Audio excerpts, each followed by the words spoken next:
রঘুনাথপুরে কালকে দাঙ্গা করেছো, বিজেপি করেছো তুমি, তোমার লজ্জা থাকা উচিত। রঘুনাথগঞ্জের দোকান ভেঙেছো, লুটপাট করেছো।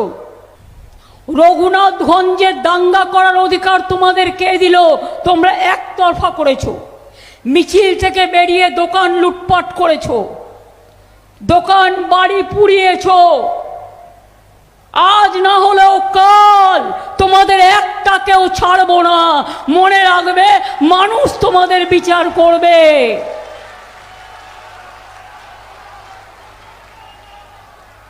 আমি দুঃখিত, আমি ক্ষমা চাইছি বেহালায় সেই সব দোকানদারদের কাছে।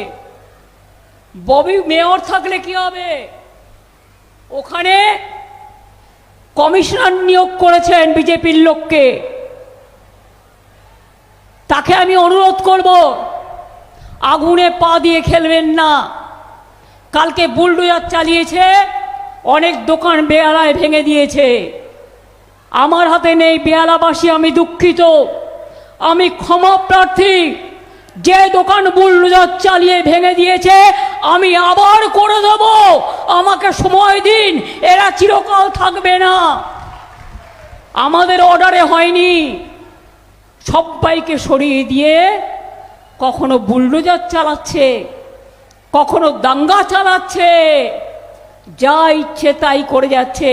আপনারা মা বোনেরা এটাকে সমর্থন করেন?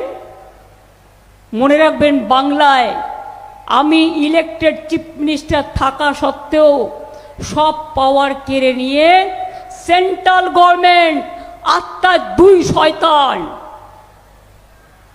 নাম বলার প্রয়োজন নেই, মিলে অত্যাচার করে যাচ্ছে বাংলার মানুষের ওপরে।